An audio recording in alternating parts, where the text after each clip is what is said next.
Good morning students. आज एक नई पोम के साथ that is entitled as wind and it is written by Subramanya Bharati and in Tamil language, but it is translated by A.K. Ramanujan later in English language. Before starting this poem, we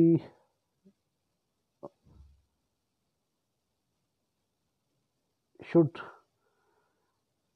read these lines.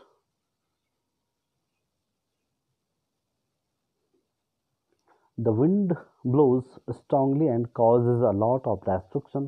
How can we make friends with it? जो हवा होती है वो बहुत तेजी से बहती है और जब तेजी से हवा बहती है, बहुत तेज गति से बहती है, तो वह भारी विनाश का कारण भी बनती है।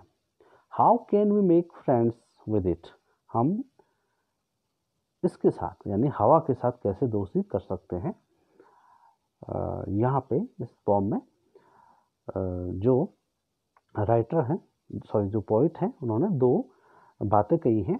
एक तो कहा है कि जो हवा है वह उस पर हमारा बस नहीं है, लेकिन हम पर खुद का बस है। हम उस हवा से मित्रता कैसे करें? हवा को विनाशक तो माना गया है, लेकिन हम उस विनाश करने वाले या करने वाली हवा से हम मित्रता कर सकते हैं। Why should we make wind our friend? इस फॉर्म में हम ये देखेंगे कि हमें मित्रता क्यों करनी चाहिए विंड से। तो first of all we should recite all the lines in the poem. Wind comes softly, don't break the shutters of the windows, don't scatter the papers, don't throw down the books on the shelf. There, look what you did. You threw them all down. You tore the pages of the books. You brought rain again. You are very clever at poking fun at weaklings. Frail crumbling houses, crumbling doors, crumbling raptors, crumbling wood, crumbling bodies, crumbling lives, crumbling hearts. The wind god winnows and crushes them all. The wind god winnows and crushes them all. He won't do what you tell him. So come, let's build strong homes. Let's join the doors firmly. Practice to form the body. Make the heart steadfast. Do this, and the wind will be friends with us. The wind blows out weak fires. He makes strong fires roar and flourish. His friendship is good. We praise him every day.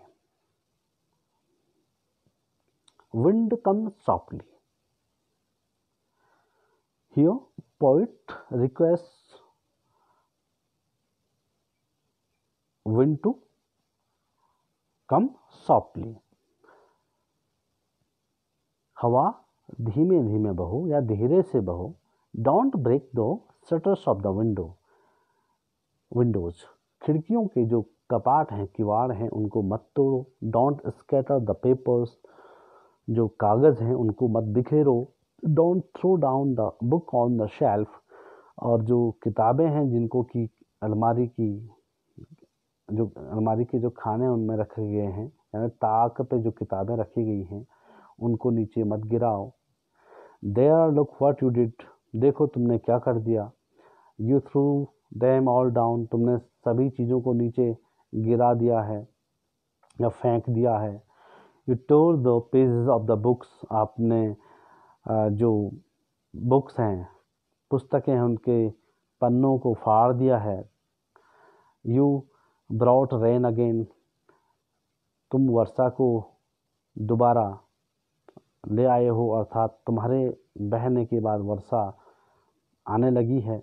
You are very clever at poking fun at weaklings. Weaklings means delicate things और delicate जो animals होते हैं. आप चतुर हो किसमें?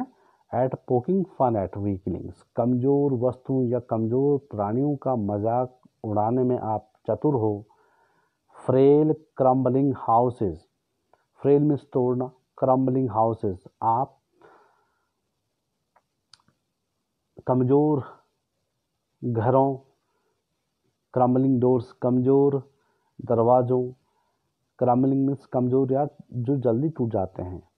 Raptors, raptors कहते हैं अपने मकाने देखे होंगे इस तरह से, और ये जो है इस तरह की जो मकाने हैं होती हैं, तो इस तरह की आपने इसके अंदर जो होती हैं ये रैप्टर्स कहलाती हैं, यानी जो कड़ियाँ होती हैं जिसको हम दूसरे शब्दों में बीम कहते हैं, शहतीर। तो क्रम्बलिंग जो कुछ हाउसेस ऐसे होंगे जिसमें कमज़ोर कड़ियाँ हो गई होंगी, पानी और आग न जलने के कारण लकड़ियाँ जो होती हैं उन पे कीड़े लग जाते हैं, और कीड़े लगने के कारण वो क्या हो जाती हैं, बहुत कमज़ोर हो जाती हैं, टूटने योग्य हो जाती हैं। तो यहाँ पे क्या कहा जा रहा है, क्रम्बलिंग रैप्टर्स, जो शहतीरे हैं या कड़ियाँ हैं उनको मत तोड़ो, तुमने तोड़ दिया है। क्रम्बलिंग वुड, वुड मीन्स लकड़ियाँ, क्रम्बलिंग बॉडीज़, यहाँ पे शरीर के बारे में बात की जा रही है। अब शरीर की बातें की जा रही हैं तो यहाँ पे एनिमेट जो थिंग्स हैं, यानी जो लिविंग बीइंग हैं, उनकी बातें हो रही हैं। क्रम्बलिंग लाइफ्स, बिखरे हुए या टूटे हुए या कमज़ोर जीवन, अर्थात ऐसे जीवन जिसमें कोई उमंग ना हो, निराशा भरी जो लाइफ्स होती हैं, जिंदगियां जो होती हैं जिनमें कोई सुख शांति या चैन ना हो। क्रम्बलिंग हार्ट्स, कमज़ोर दिल। तो यहाँ पे आप देख रहे होंगे कि पोइट ने क्या क्या कहा है। इससे पहले, सबसे पहले उन्होंने हाउसेस, डोर्स, रैप्टर्स और वुड, ये इनएनिमेट थिंग्स हैं, और एनिमेट जो थिंग हैं वो हैं बॉडीज हो गया, लाइफ्स हो गया और हार्ट्स हो गया। तो यहाँ पे दोनों के लिए कहा गया है, जो कमज़ोर वस्तुएं हैं और कमज़ोर जो शरीर हैं उनको क्या कर दिया है, तोड़ दिया है। The wind God winnows and crushes them all, जो पवन देव है उन्होंने उनको छान कर, जैसे धान से उसके भूसे को अलग करके चावल अलग हो जाता है और उसका भूसा अलग हो जाता है, उसी तरह से तुमने इन कमज़ोर घरों, दरवाज़ों, शहतीरों, लकड़ियों, कमज़ोर शरीरों, जीवनों और जो हृदय हैं, कमज़ोर हृदय हैं, उनको तुमने तोड़ दिया है, नष्ट कर दिया है। एंड क्रशेस देम ऑल, उनको सभी को नष्ट कर दिया है, सभी को खत्म कर दिया है। He won't do what you tell him, यहाँ पे हिम पर्सोनिफाइड किया गया है, यानी किसको, विंड को, पोइट द्वारा। और क्या कहा गया है कि he won't do what you tell him, तुम उसे क्या कहोगे वह नहीं करेगा, अर्थात तुम हवा को कहोगे कि बहना बंद करो तो वह तुम्हारी बात नहीं मानेगी, विंड आपकी बात को नहीं मानेगा। तो विंड जो है, हवा जो है, वो किसी की बात को नहीं मानती है, उसको तो नेचुरल वे में बहना होता है। सो अब यहाँ पे ये लाइन इसलिए कही है पोएट ने कि हवा ने जो काम करना है उसने तो करना ही है, तो आपके हाथ में, अब what is in your hand now, so come let's build strong homes, आओ मजबूत घरों को बनाएं। Let's join the doors formally, दरवाजों को मजबूती से ज्वाइंट करें। Practice to form the body, शरीर को मजबूत बनाएं, किससे, अभ्यास से, कसरत कर। Make the heart steadfast, अपने दिलों को मजबूत बनाओ। डू दिस, यह कीजिए। And the wind will be friends with us, और इस तरह से जो हवा है वो हमारी मित्र हो जाएगी, बन जाएगी। The wind blows out weak fires, जो विंड है, हवा है, वह क्या करती है, ब्लोज आउट, बुझाती है, किसको, कमजोर या धीमी लौ होती है जिस आग में, उसको बुझा देती है। He makes strong fires roar and flourish, लेकिन वह जो तेज आग होती है, यानी जब आग तेजी से लगती है तो वह क्या करती है, उसको और भड़काती है, अर्थात आग और ज़्यादा तेजी से जलने लगती है। आपने देखा होगा जब जंगलों में आग लगती है तो ऐसे ही होता है, जब आग लगती है तो जंगल के जंगल साफ हो जाते हैं, लेकिन अगर हमारे हाथ में हम अगर माचिस की तीली को जलाने की कोशिश करें तो क्या होगा, अगर हवा तेजी से चल रही है तो वो माचिस की जो तीली है जिस पे बहुत धीमी आंच है, कम आंच है, तो वह ब्लोज आउट हो जाती है, एक्सटिंग्विश हो जाती है बहुत आसानी से। हिज फ्रेंडशिप इज गुड, उसकी जो मित्रता है वो बहुत अच्छी है। We praise him every day, हम उसकी प्रत्येक दिन क्या करते हैं, प्रशंसा करते हैं। तो अब ये तो इसकी सिंपल मीनिंग थी। This pome reflects two meanings. The first one is simple meaning and second is symbolical meaning. अब यहाँ पे जो विंड है ना, जो विंड है उसको माना गया है, विंड को चुनौती माना गया है, यहाँ पे चैलेंज माना गया है। विंड क्या होगी, चैलेंज का काम कर रही है यहाँ पे। और या हार्डशिप्स का, हार्डशिप्स मीन्स मुसीबत, हार्डशिप्स यानी wind symbolizes challenges and hardships in our lives. हमारे जीवनों में, हमारी जिंदगियों में, हम सभी के जीवनों में चुनौतियां और मुसीबतें आती हैं। हम उन मुसीबतों से कैसे पार पाते हैं, ये हम पर निर्भर करता है। वो ये कहना चाहते हैं कि अगर हम वो किन चीज़ों को, जो हवा है, अब हवा को सिंबॉलिकल जो उसकी मीनिंग है वो है चुनौती या मुसीबतें। मुसीबत या चुनौतियां कौन स्वीकार नहीं कर सकता है, जो कमजोर होता है। If we are strong we can face all the hardships and challenges in our lifes. अगर हम मजबूत हैं तो हम क्या करेंगे, हम उन चुनौतियों को हंसी हंसी या प्रसन्नता से स्वीकार करते हैं और हम उन चुनौतियों से पार भी पा लेते हैं। हम उन मुसीबतों से पार पा लेते हैं। तो यहाँ पे जो पॉइंट है वो कहना ही ये चाहते हैं कि यदि हम अपने शरीर को भी, अपने शारीरिक जो हमारा शारीरिक अंग हैं उनको मजबूत बनाएं और अपने मस्तिष्क को भी हम अगर मानसिक जो क्रियाएं हैं उनको भी मजबूत बनाएं, हम मानसिक रूप से व शारीरिक रूप से अगर हम अपने को सबल बनाते हैं, मजबूत बनाते हैं, तो हम किसी भी चुनौती या मुसीबतों का सामना बहुत आसानी से कर सकते हैं।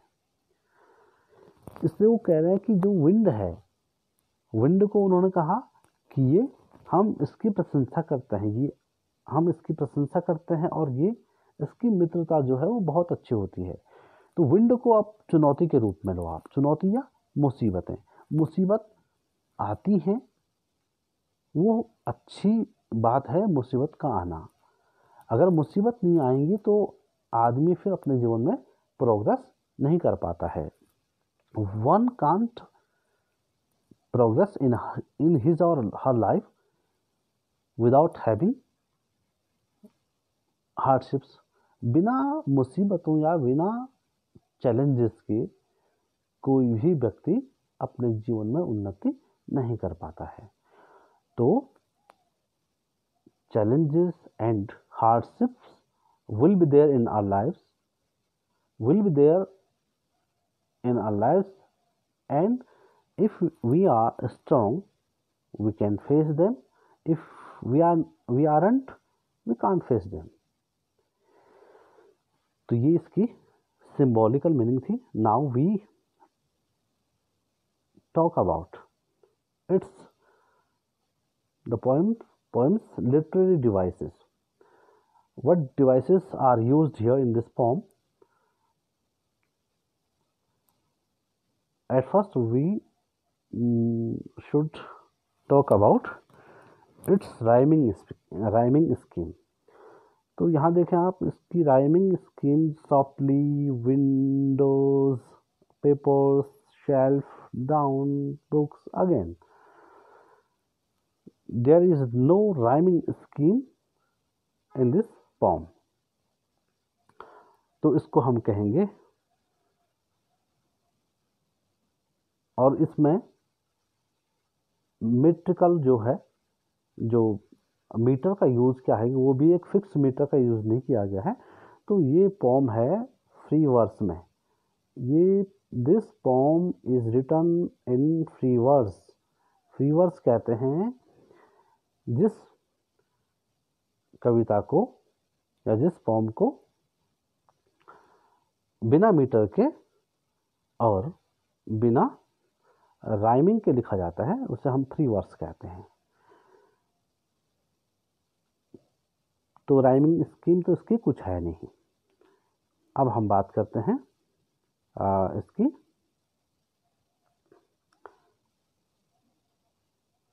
इसमें जो फिगर्स ऑफ स्पीच हैं वो क्या क्या यूज हुए हैं। What are the figures of speech that are used in this poem. तो सबसे पहले हमें दिख रहा है डोंट डोंट डोंट।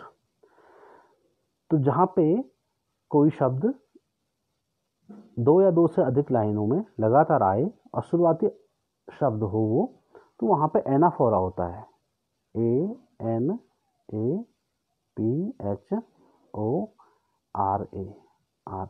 एनाफोरा। तो यहाँ पे एनाफोरा है, ये 3 लाइनों में एनाफोरा है। फिर आप देखें यहाँ भी है यू यू यू।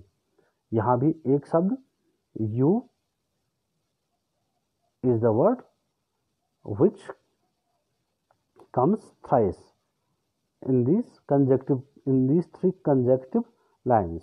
लगातार 3 लाइन में यू आया है। तो ऊपर की जो डोंट आया है, नीचे यू आया है। तो यहाँ पे 2 जगह है। यहाँ पे क्या है, यहाँ भी देखा आप क्रम्बलिंग आया है। तो यहाँ पे ये एनाफोरा है। तो यहाँ पे पहला जो फिगर्स ऑफ जो स्पीच है, यानी जो अलंकार है, वो है एनाफोरा। सेकंड देखते हैं हम इसमें और क्या है। दूसरा जो है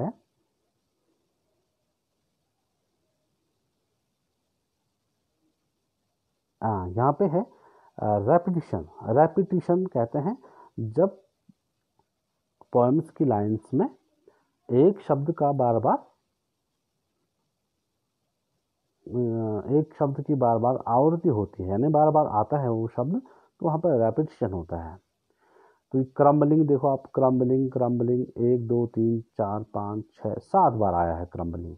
तो यहाँ पे रेपिटिशन एक दूसरा फिगर्स ऑफ स्पीच है, रेपिटिशन। तीसरा देखें इसमें, तीसरा है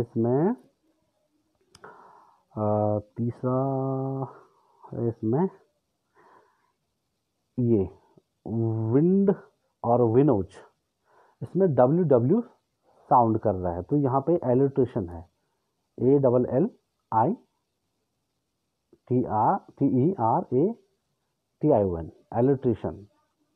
एलिट्रेशन। तो एलिट्रेशन है। एलिट्रेशन कहाँ पे होता है, जहाँ पे एक अक्षर की आवृत्ति बार बार होती है। तो यहाँ 2 या 2 से ज़्यादा बार आई है। तो यहाँ पे क्या है, यहाँ भी है। अगर देखा जाए तो सी ये भी एलिट्रेशन ही है। लेकिन जब हम क्रम्बलिंग कहेंगे तो वो क्या हो जाएगा, वो रेपिटेशन होगा। शब्द के लिए रेपिटेशन और लेटर के लिए एलिट्रेशन। जब व्यंजनों का क्या होता है, बार बार उसका यूज किया जाता है या बार बार उसकी फ्रीक्वेंसी होती है आने की, तो उसको हम एलिट्रेशन कहते हैं। उसके बाद है 3 एनाफोरा हो गया, रेपिटेशन हो गया और एलिट्रेशन हो गया। चौथा इसमें फिगर्स ऑफ स्पीच जो है वो है, ये पॉम जो है, ये this poem is completely written on the basis of personification. Personification is used here throughout the poem. Wind comes softly. यहाँ पे जो कवि है वो उन्हें वो ऐसा लग रहा है कि कोई व्यक्ति है जिन्हें वो कह रहे हैं कि धीरे धीरे आओ या धीमे धीमे ये काम आप इस तरह से मत करो, मतलब आदेश दिया जा रहा है। तो आदेश किसको दिया जाता है, जो एनिमेट होता है यानी पर्सन होता है। फिर आप देख रहे होंगे यहाँ भी है, you are very clever. Clever या तो पशु हो सकता है या तो मनुष्य हो सकता है। तो यहाँ पे पर्सोनिफाइड किया गया है, यू आप देख रहे होंगे। और फिर एक और चीज है, ही वॉन्ट डू, वह नहीं करेगा, वट यू टेल हिम, आप जो उसे कहने के लिए करने के लिए कहोगे वो नहीं करेगा। अर्थात वह नहीं करेगा मीन्स यहाँ पे he is used for wind and here personification is used here। तो personification भी फिगर्स ऑफ स्पीच में यूज हुआ है।